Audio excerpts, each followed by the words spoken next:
துலாம் ராசியின் சின்னமே தராசு என்பதால் இவர்களது வாழ்க்கையின் முதன்மை நோக்கமே சமநிலையை காப்பதுதான். எந்த ஒரு விஷயத்திலும் நடுநிலையாகச் சிந்தித்து இருதரப்பு நியாயங்களையும் கேட்டு மிகச் சரியான முடிவை எடுக்க வேண்டும் என்பதில் இவர்கள் தீவிரமாக இருப்பார்கள். தங்களுக்கு பிடித்தவர்களுக்காக கூட நியாயத்தை விட்டுக் கொடுக்க மாட்டார்கள். ஒரு பக்கம் மட்டுமே சாய்ந்து முடிவெடுக்க இவர்களின் மனம் ஒப்புக்கொள்ளாது.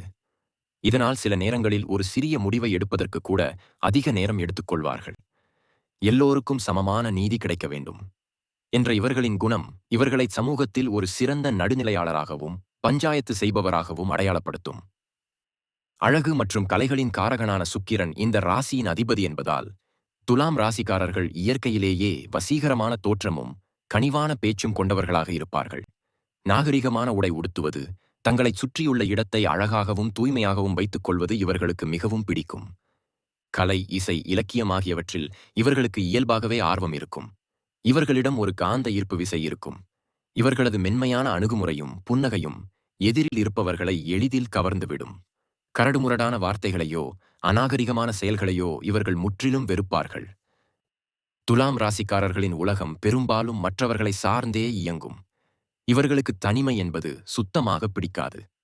நட்பு, காதல், திருமணம் மற்றும் தொழில் கூட்டாளிகள் என அனைத்து உறவுகளுக்கும் இவர்கள் தங்களின் உயிரையே கொடுப்பார்கள். பிறரது உணர்வுகளுக்கு மதிப்பளிப்பதில் இவர்களை மிஞ்ச ஆள் இல்லை. தங்களுக்கு பிடிக்காத விஷயத்தை கூட எதிரில் இருப்பவர் வருத்தப்படக்கூடாது என்பதற்காக பொறுத்துக் கொள்வார்கள். உறவுகளில் எந்தவிதமான விரிசலும் வந்துவிடக் கூடாது என்பதற்காக தங்களை அடிக்கடி விட்டுக் கொடுத்துக் கொள்வார்கள். அன்பே சிவம் என்ற கொள்கையோடு சுற்றியிருப்பவர்களை மகிழ்ச்சியாக வைத்திருக்க வேண்டும் என்று எப்போதும் விரும்புவார்கள். இவர்கள் அமைதியை விரும்புபவர்கள், பீஸ் லவ்வர்ஸ். வீட்டில் இருந்தாலும் சரி, வேலை செய்யும் இடத்தில் இருந்தாலும் சரி, எந்தவிதமான சண்டை சச்சரவுகளும் வாக்குவாதங்களும் இல்லாமல் அமைதியான சூழல் நிலவ வேண்டும் என்று எதிர்பார்ப்பார்கள். கோபத்தையோ ஆக்ரோஷத்தையோ வெளிப்படுத்துவது இவர்களுக்கு பிடிக்காது. யாராவது இவர்களிடம் சண்டைக்கு வந்தால் அங்கிருந்து நழுவி விடுவதையே புத்திசாலித்தனம் என்று நினைப்பார்கள். இவர்களது இந்த அமைதியான போக்கு சில சமயங்களில் கோழைத்தனம் போல் தோன்றினாலும் உண்மையில் அது இவர்களது மன அமைதிக்கான தற்காப்பு வளையமே ஆகும். எதையும் பேசித் தீர்த்து கொள்ளலாம் என்ற இணக்கமான கொள்கையை கொண்டவர்கள் இவர்கள். துலாம் ராசிக்காரர்கள் செயல்களில் வேகம் காட்டுவதை விட விவேகத்தை காட்டுவார்கள். திட்டமிட்டுச் செயல்படுவதில் வல்லவர்கள். ஆனால் இவர்களிடம் உள்ள மிகப்பெரிய பலவீனம் தயக்கம் மற்றும் முடிவெடுக்க முடியாமல் தவிப்பது, இன்டிக்சிவ்னஸ் ஆகும். தராசின் தட்டுகள் ஆடிக்கொண்டே இருப்பது போல இவர்களின் மனமும் இதைச் செய்யலாமா அதைச் செய்யலாமா என்று அலைபாய்ந்து கொண்டே இருக்கும். பிறருக்கு ஆலோசனை வழங்குவதில் கெட்டிக்காரர்களாக இருக்கும் இவர்கள் தங்கள் சொந்த விஷயத்தில் ஒரு தெளிவான முடிவை எடுக்க பெரிதும் திணறுவார்கள். இருப்பினும் ஒருமுறை தீர்க்கமாக முடிவெடுத்துச் செயலில் இறங்கிவிட்டால் தங்களின் கடுமையான உழைப்பால் நினைத்த இலக்கை அடைந்தே தீருவார்கள். துலாம் ராசிக்காரர்களே வணக்கம். நாளை முதல் உங்கள் வாழ்க்கையில் நடக்கப் போகும் சம்பவங்களின் உண்மையை கேட்டால் உங்களுக்கு இரவில் தூக்கமே வராது. ஏனென்றால் நண்பர்களே, இன்று இரவு 12:10 மேல் உங்கள் வாழ்க்கையின் பாதையே முற்றிலுமாக மாறப்போகிறது. உங்கள் ஜாதகத்தில் உள்ள யோகத்தின்படியும் நமக்கு கிடைத்துள்ள அறிகுறிகளின்படியும் உங்கள் அனைவரின் வாழ்க்கையும் ஒரே நொடியில் மாறப்போகிறது. நண்பர்களே, நான் இன்று இங்கு முழு உறுதியோடு ஒரு முன்னறிவிப்பை செய்கிறேன். எனது முன்னறிவிப்பு இன்று வரை பொய்யானதில்லை. நண்பர்களே, உயிரே போனாலும் சரி, இன்றைய இந்த காணொளியை புறக்கணிக்காதீர்கள். ஏனென்றால் இப்படிப்பட்ட காணொளி அடிக்கடி வருவதில்லை. இப்படிப்பட்ட வாய்ப்பு அடிக்கடி கிடைப்பதில்லை. வரும் 72 மணி நேரத்திற்குள் உங்கள் அனைவரின் வாழ்க்கையும் ஒரே நொடியில் மாறவில்லை என்றால் நான் இன்று முதல் முன்னறிவிப்பு செய்வதை விட்டுவிடுகிறேன்.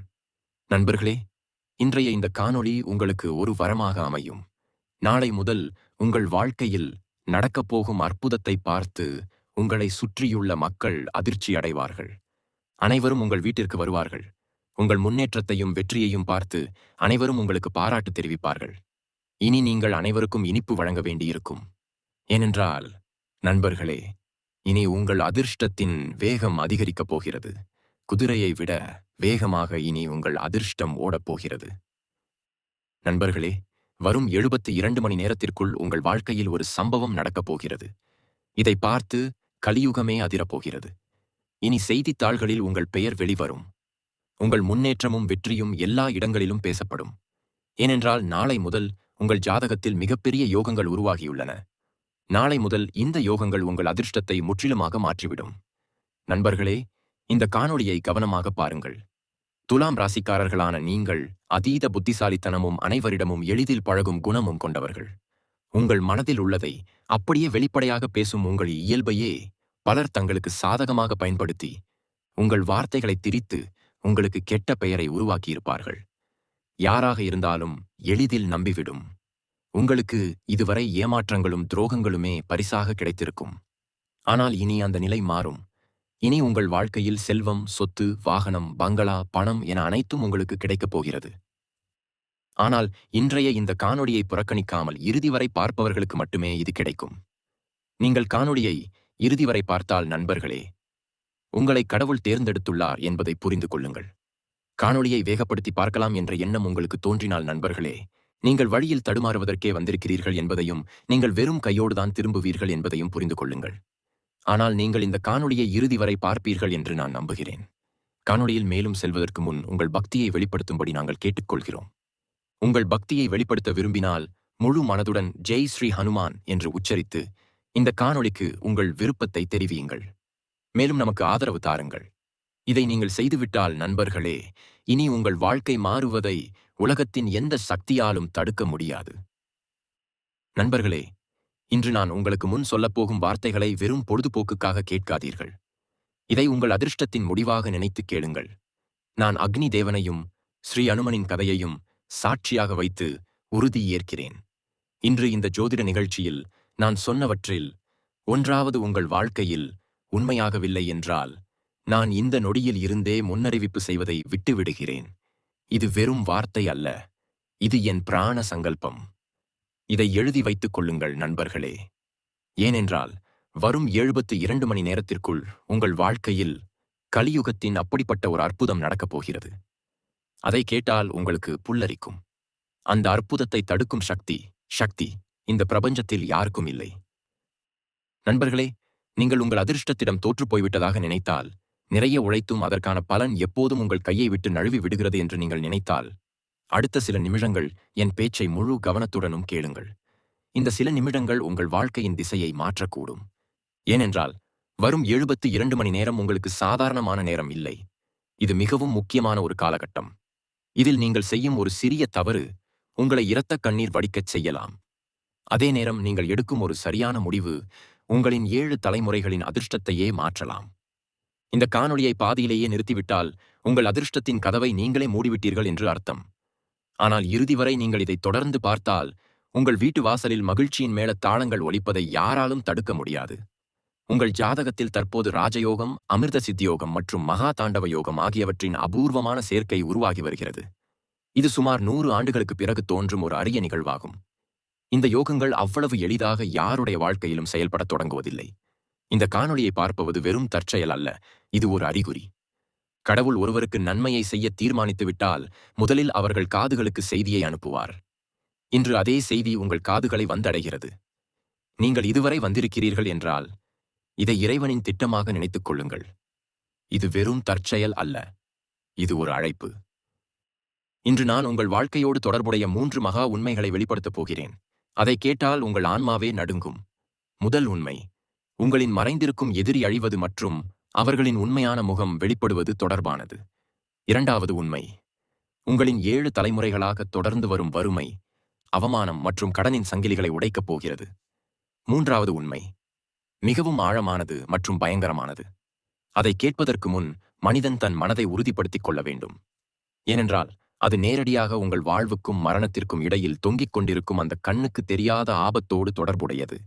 அது இதுவரை உங்களை சூழ்ந்திருந்தது. இந்த 3 உண்மைகளையும் நான் வெறும் ஜோதிடராக அல்லாமல் கீதையை பின்பற்றுபவராகவும் உங்களிடம் சொல்கிறேன். பகவத்கீதையில் பகவான் கிருஷ்ணர் அர்ஜுனனிடம் சொல்கிறார், எழுந்திரு, விழித்துக்கொள், கடமையை செய், எங்கு அறியாமை இருக்கிறதோ அங்குதான் பயம் இருக்கும் என்று. இன்று நடக்கப்போகும் அனைத்தும் உங்களை பயமுறுத்துவதற்காக அல்ல, உங்களை விழிக்க செய்வதற்காகவே. நான் உங்களுக்கு கனவுகளை விற்க வரவில்லை, நான் உங்களுக்கு உண்மையை காட்ட வந்திருக்கிறேன். சில நேரங்களில் உண்மை மிகவும் வலி நிறைந்ததாக இருக்கும், ஆனால் அதே உண்மைதான் மனிதனை விடுவிக்கவும் செய்யும். இன்று இரவு சரியாக 12:10 மேல் உங்கள் கிரகங்களின் சுழற்சியில் ஒரு மகா தாண்டவம் தொடங்கும். அது பல ஆண்டுகளாக முடங்கிக் கிடந்த உங்கள் ஆற்றலை விழிக்கச் செய்யும். இந்த தாண்டவம் அழிவுக்கானது அல்ல, இது அநீதி, ஏமாற்று வேலை மற்றும் எதிர்மறை எண்ணங்களுக்கு எதிரான நீதியின் முழக்கம். ஆனால் நினைவில் கொள்ளுங்கள், எங்கு தாண்டவம் நடக்கிறதோ அங்கு கவனக்குறைவுக்கு எந்த இடமும் இருக்காது. கொஞ்சம் சிந்தித்துப் பாருங்கள். எல்லாமே சரியாக நடந்து கொண்டிருந்தது. வேலை கிட்டத்தட்ட முடிந்துவிட்டது. கடைசி படி மட்டும்தான் பாக்கி. ஆனால் திடீரென்று ஏதோ ஒரு தடையாக வந்து எல்லாமே சிதறிப்போனது. இப்படி எத்தனை முறை நடந்திருக்கிறது? வீட்டில் எந்த காரணமும் இல்லாமல் மனக்கசப்பு இருப்பதை நீங்கள் பலமுறை உணர்ந்திருப்பீர்கள். யாருடைய முகமும் நினைவுக்கு வராமலேயே ஒருவித அமைதியற்ற தன்மை உங்களை சூழ்ந்து கொள்ளும். பணம் வரும் ஆனால் தங்காது. உறவுகள் உருவாகும் ஆனால் முறிந்து போகும். இவை அனைத்தும் உங்கள் தலைவிதி என்று நீங்கள் நினைக்கலாம். ஆனால் உண்மை இதைவிட மிகவும் ஆழமானது. உங்கள் ஜாதகத்தில் சில கிரக நிலைகள் உருவாகியிருந்தன. அதன் மூலம் உங்கள் எதிரிகள் ஆதாயம் அடைந்து வந்தனர். உங்கள் மீது பொறாமை கொண்டவர்கள் தந்திர மந்திரங்கள், கண் திருஷ்டி மூலம் உங்கள் முன்னேற்றத்தை தடுத்து வந்தனர். ஆனால் இப்போது நிலைமை மாறப்போகிறது. ஏனென்றால் தர்மத்தின் கொடி சாயத் தொடங்கும் போது இறைவனே ஏதாவது ஒரு ரூபத்தில் வந்து தலையிடுவார். இன்று பிரபஞ்சத்தின் தெய்வீக சக்திகள், அனுமனின் அஷ்டசித்தி நவநிதிகள் மற்றும் மகாதேவனின் நெற்றிக்கண் நெருப்பு ஆகியவை இணைந்து உங்களை சுற்றி ஒரு கண்ணுக்கு தெரியாத கவசத்தை உருவாக்க தயாராக உள்ளன. இந்த கவசத்தின் உருவாக்கம் இன்று இரவு 12:10 மேல் தொடங்கும். சூரியோதயத்திற்கு முன்னால் எப்படி மிகவும் இருட்டாக இருக்குமோ அதே போலத்தான் இப்போது உங்கள் வாழ்க்கையின் மிகவும் இருண்ட காலகட்டம் நடந்து கொண்டிருக்கிறது. ஆனால் இது விடியல் வரப்போகிறது என்பதற்கான அறிகுறியும் கூட. நண்பர்களே, இன்று அப்படி என்ன விசேஷம் நடக்கிறது என்று நீங்கள் யோசிக்கலாம். கிரகங்களின் மொழியை எளிமையான வார்த்தைகளில் புரிந்து கொள்ளுங்கள். இன்று உங்கள் வாழ்க்கையின் வானத்தில் உங்கள் ராசி அதிபதியான புதன் உங்கள் புத்திசாலித்தனத்தை மேலும் கூர்மையாக்கி சரியான முடிவுகளை எடுக்க வழிகாட்டுகிறார். சூரியன் உங்களுக்கு புதிய ஆற்றலையும் தைரியத்தையும் தருகிறார். வியாழன் உங்கள் வீட்டில் ஞானத்தின் தீபத்தை ஏற்றுகிறார் மற்றும் சுக்கிரன் உங்களின் பொருளாதார தடைகளை உடைத்து செல்வ மழையை பொழிய காத்திருக்கிறார். இதுவரை உங்கள் பாதைகளில் மூடுபனியை பரப்பியிருந்த கிரகங்கள் இன்று உங்கள் ஜாதகத்தில் அவர்கள் உண்மையை ஆதரிக்க வேண்டும் அல்லது தாங்களே சாம்பலாக வேண்டும் என்ற கட்டாயத்திற்கு தள்ளப்படும் இடத்திற்கு வந்துவிட்டார்கள். உங்களை தடுத்துக் கொண்டிருந்தவர்களுக்கு இது பயத்தின் நேரம். ஆனால் உண்மையையும் பக்தியையும் பின்பற்றுபவர்களுக்கு இது ஒரு வரமாக வந்திருக்கிறது. இப்போது உங்கள் எதிரியின் அழிவோடு தொடர்புடைய அந்த முதல் மாபெரும் உண்மையின் ஒரு பகுதியை கேளுங்கள். உங்கள் வாழ்க்கையின் கடந்த சில ஆண்டுகளை கவனமாக உங்கள் மனதில் ஓடவிடுங்கள். நீங்கள் மிகவும் நெருக்கமாக பழகிய, உங்கள் முகத்திற்கு நேராக இனிமையாக பேசிய அதே நபர் உங்கள் பின்னால் உங்களைப் பற்றி தவறாக பேசியதுண்டா? துலாம் ராசிக்காரர்களின் கலகலப்பான பேச்சைக் கேட்டு உங்களிடம் இனிமையாக பழகிக்கொண்டே உங்களின் ஒவ்வொரு ரகசியத்தையும் தெரிந்து கொண்டு உங்களுக்கு பின்னால் உங்களைப் பற்றி தவறான வதந்திகளை பரப்பிய அந்த நபர் யார் என்று சிந்தியுங்கள். உங்களுக்கு மிகவும் வேண்டியவர்கள் போல நடித்து உங்களின் முன்னேற்றத்தை தடுத்தவர்கள் அவர்கள். உங்கள் நிம்மதியான வாழ்க்கையை கண்டு பொறுக்க முடியாமல் உங்களுக்கு அவப்பெயரை ஏற்படுத்தியவர்கள் அவர்கள். நீங்கள் இதை பலமுறை உணர்ந்திருப்பீர்கள். ஆனால் உங்கள் நல்ல மனதால் அவர்களை மன்னித்து விட்டீர்கள். இன்று அந்த மாயை உடையப் போகிறது. இன்று இரவு 12:10 மேல் உங்கள் வாழ்க்கையின் வானத்தில் மகா தாண்டவம் செயல்படத் தொடங்கும் போது அது முதலில் உங்களின் மறைந்திருக்கும் எதிரியின் முகமூடியின் மீதுதான் தாக்கும். பலத்த புயல் வந்து காய்ந்த இலைகளை எப்படி உதிர்க்கிறதோ அதேபோல இந்த நிகழ்வு உங்கள் வாழ்க்கையிலிருந்து போலி மனிதர்களை வேரோடு பிடுங்கத் தொடங்கும். இந்த எதிரி ஏதோ தூரத்து மனிதன் அல்ல, கூட்டத்தில் இருக்கும் ஒரு அறிமுகம் இல்லாத ஆளும் அல்ல. இவர்தான் உங்கள் முகத்திற்கு நேராக சிரித்து பேசிக்கொண்டு உங்கள் பின்னால் உங்களுக்கு குழி பறிப்பவர். இவர் உங்கள் உறவுகளின் அல்லது நண்பர்களின் வட்டத்திற்குள்ளேயேதான் இருக்கிறார். கீதை கூறுகிறது, வாளேந்தி நேருக்கு நேர் வரும் எதிரி மிகவும் ஆபத்தானவன் அல்ல, நண்பனாக நடித்து இதயத்தில் நுழைபவனே மிகவும் ஆபத்தானவன். இன்று அதே எதிரியின் உண்மை முகம் வெளிவரப்போகிறது. கோவிலின் வாசற்படியில் எப்படி செருப்பை கழற்றிவிட்டு செல்கிறோமோ அதேபோல உங்கள் வீட்டின் வாசற்படியின் கீழும் பல ஆண்டுகளாக ஏதோ புதைக்கப்பட்டு இருக்கிறது. சில பார்வைகள், சில எண்ணங்கள் மற்றும் சில எதிர்மறை செயல்கள் உங்கள் மகிழ்ச்சியை கரையான் போல அரித்துக் கொண்டிருந்தன. வீட்டில் எல்லாம் சரியாக இருக்கிறது, பூஜையும் நடக்கிறது, நாமம் ஜெபிப்பதும் நடக்கிறது, ஆனாலும் காரியங்கள் முடியாமல் போய்விடுகின்றன என்று உங்களுக்கு பலமுறை தோன்றியிருக்கும். இது வெறும் கர்ம பலன் அல்ல. இது உங்களுக்கு தெரிந்த ஒருவர் உருவாக்கிய அந்த கண்ணுக்கு தெரியாத வலையின் தாக்கமே. ஆனால் இன்று இறைவனின் கருணையால் எப்படி அனுமன் இலங்கையை எரித்து அனைத்து தீமைகளையும் சாம்பலாக்கினாரோ அதேபோல இந்த தெய்வீக ஆற்றல் உங்கள் வாழ்க்கையின் அந்த படிந்த அழுக்கை வேரோடு சுத்தம் செய்ய கிளம்பியுள்ளது. இப்போது மிக முக்கியமான விஷயம், முதல் மாபெரும் அறிவிப்பின் முக்கிய புள்ளி. இன்று முதல் அடுத்த 72 மணி நேரத்திற்குள் உங்களுக்கு நிச்சயம் ஒரு அறிகுறி கிடைக்கும். இந்த அறிகுறி ஒரு நபரின் நடத்தையில் திடீரென ஏற்படும் மாற்றமாக இருக்கலாம். மறைக்கப்பட்ட ஒரு செய்தி வெளிப்படுவதாக இருக்கலாம். பழைய ரகசியம் ஒன்று வெளியே வருவதாக இருக்கலாம். அல்லது நீங்கள் பல ஆண்டுகளாக சந்தேகப்பட்டுக் கொண்டிருந்த ஒரு விஷயத்தின் உண்மை தெரிய வருவதாக இருக்கலாம். இந்த அறிகுறி உங்களை சார்ந்ததல்ல, இது மேலிருந்து அனுப்பப்படும். நீங்கள் கவனமாக இருக்க வேண்டும். இந்த அறிகுறி வரும்போது உங்கள் மனம் தானாகவே சொல்லும், ஆம், இவர்தான் அந்த எதிரி, இங்கிருந்துதான் எல்லா பிரச்சனைகளும் தொடங்கின என்று. அந்த நொடியிலிருந்தே உங்கள் வாழ்க்கையில் நீதியின் நேரம் தொடங்கிவிடும். ஆனால் இங்கே ஒரு விஷயத்தை புரிந்து கொள்ளுங்கள். எதிரியின் முகம் தெரிந்து விடுவது முழுமையான தீர்வு அல்ல. போரில் வெற்றி என்பது எதிரியை அடையாளம் காண்பதால் மட்டும் கிடைத்து விடுவதில்லை. சரியான நேரத்தில், சரியான திசையில், தர்மத்தின் பாதையில் நின்று நாம் அடியெடுத்து வைக்கும்போதுதான் வெற்றி கிடைக்கிறது. இன்று உருவாகியிருக்கும் இந்த மகா தாண்டவ நிலை உங்களுக்கு உண்மையை மட்டும் காட்டாது. இதுவரை நீங்கள் உங்களுக்குள் அடக்கி வைத்திருந்த அந்த தைரியத்தையும் உங்களுக்கு கொடுக்கும். உங்கள் நாக்கில் வர தயங்கிய வார்த்தைகள் இன்று அதே உண்மை உங்கள் உதடுகளில் வரும். நீங்கள் அமைதியாக இருந்து மூச்சு திணறிக் கொள்வதற்காக பிறக்கவில்லை. தர்மத்திற்கும் நீதிக்கும் துணை நிற்பதற்காகவே இந்த பூமிக்கு நீங்கள் அனுப்பப்பட்டுள்ளீர்கள். இந்த முதல் மாபெரும் சக்தி உங்கள் வாழ்க்கையில் செயல்படத் தொடங்கிவிட்டது. நேரம் 12:10 நெருங்கும் போது உங்களுக்குள் ஒரு கண்ணுக்கு தெரியாத அமைதியின்மையை, ஒரு சலசலப்பை நீங்கள் உணர்வீர்கள். பயப்பட வேண்டாம். இது பயமல்ல. இது உங்கள் இருப்பின் விழிப்புணர்வு. பித்ருக்கள் உங்கள் மீது இருக்கும் அவர்களின் நிறைவேறாத எதிர்பார்ப்புகளின் சுமையை இறக்கிவிட்டு அதை ஆசீர்வாதமாக மாற்றத் தொடங்கும் தருணம் இதுதான். உங்களுக்குள் இருந்து ஒரு குரல் எழும், இனி போதும், இனி அநீதி வேண்டாம் என்று. இந்த குரல்தான் உங்களின் கவசமாக மாறும். இந்த குரல்தான் பிற்காலத்தில் உங்கள் கேடயமாகவும் மாறும். இனி நான் சொல்லப்போவது முதல் விஷயத்தின் உண்மையான ஆழமாகும். பல ஆண்டுகளாக உங்கள் முதுகில் குத்திக் கொண்டிருந்த அந்த நபர் யார்? அவரின் பெயருக்கான முதல் அறிகுறி உங்களுக்கு எப்படி வெளிப்படும்? மற்றும் அவர் செய்த ஒவ்வொரு தாக்குதலையும் அவர் மீதே திருப்பக்கூடிய அந்த தெய்வீக பரிகாரம் என்ன? இவை அனைத்தையும் அதே வரிசையில்தான் நான் உங்களுக்கு விளக்கப் போகிறேன். அப்போதுதான் உங்களுக்கு வெறும் தகவல் மட்டும் கிடைக்காமல் முழுமையான வழிகாட்டுதலும் கிடைக்கும். இப்போது நெஞ்சில் கை வைத்து உங்கள் வாழ்க்கையின் அந்த தருணங்களை நினைத்து பாருங்கள். எந்த காரணமும் இல்லாமல் உடல் சோர்வாக இருந்திருக்கும். இரவுகளில் தூக்கம் வராமல் இருந்திருக்கும். ஏதோ ஒரு அறியப்படாத பயம் உங்களை உள்ளுக்குள் அரித்திருக்கும். ஆனால் வெளியிலிருந்து பார்க்கும்போது எல்லாம் சாதாரணமாக தெரிந்திருக்கும். உங்கள் வாழ்க்கையின் வானத்தில் ஒரு கண்ணுக்கு தெரியாத சக்தி, ஒரு மறைந்திருக்கும் நபர், ஒரு குறிப்பிட்ட உறவு உங்களின் ஆற்றலை உறிஞ்சிக் கொண்டிருக்கிறது என்பதற்கான அறிகுறிகள்தான் இவை. அது உங்களுக்கு நன்மையை செய்வதில்லை, மாறாக உங்கள் வீழ்ச்சிக்கு காரணமாகிறது. இன்று அந்த முதல் மாபெரும் உண்மையின் திரை விலகப் போகிறது. நான் சொல்லும் அந்த எதிரி எப்போதும் தூரத்தில் நின்று கல் எறிபவர் அல்ல. அவர் அடிக்கடி உங்கள் வீட்டிற்கு வருவார், உங்கள் தேநீரை குடிப்பார், உங்கள் குழந்தைகளின் தலையை கோதி விடுவார், உங்கள் முன்னால் உங்களை புகழ்ந்து பேசுவார். ஆனால் அவர் திரும்பிச் சென்ற உடனே அதே வாயிலிருந்து உங்களுக்கான வசைகளும் வரும். அதே பார்வைகள்தான் உங்கள் வீட்டிற்கான கெட்ட எண்ணத்தின் அம்புகளையும் வீசும். இந்த எதிரிக்கு உங்கள் பலவீனம் ரொம்ப நன்றாக தெரியும். அதனால் நேரடியாக தாக்காமல் உங்கள் நம்பிக்கையை பயன்படுத்தி உங்கள் வீட்டிற்குள்ளேயே நுழைந்து விடுவார். கவனமாக யோசியுங்கள். உங்கள் வாழ்க்கையில் இப்படி யாராவது இருக்கிறார்களா? அவர் வந்ததும் உங்கள் வீட்டில் அடிக்கடி சண்டைகள் வருமா? சின்ன சின்ன விஷயங்களுக்கு எல்லாம் பிரச்சனை வருமா? குழந்தைகளின் சுபாவத்தில் திடீரென எரிச்சல் அதிகமாகுமா? காரணமில்லாமல் கணவன் மனைவிக்கிடையே சண்டை வருமா? அல்லது பண விஷயத்தில் திடீரென சிக்கல்கள் வருமா? இது வெறும் தற்செயல் அல்ல, இது அந்த மறைமுக தாக்குதலின் விளைவு. கீதை கூறுகிறது, எந்த நாளில் உங்கள் எதிரியை நீங்கள் அடையாளம் கண்டு கொள்கிறீர்களோ அந்த நாளே உங்களின் பாதி வெற்றி உறுதி செய்யப்பட்டு விடுகிறது. இன்று பிரபஞ்சம் அதே பாதி வெற்றிக்கான சாவியை உங்களிடம் கொடுக்கப் போகிறது.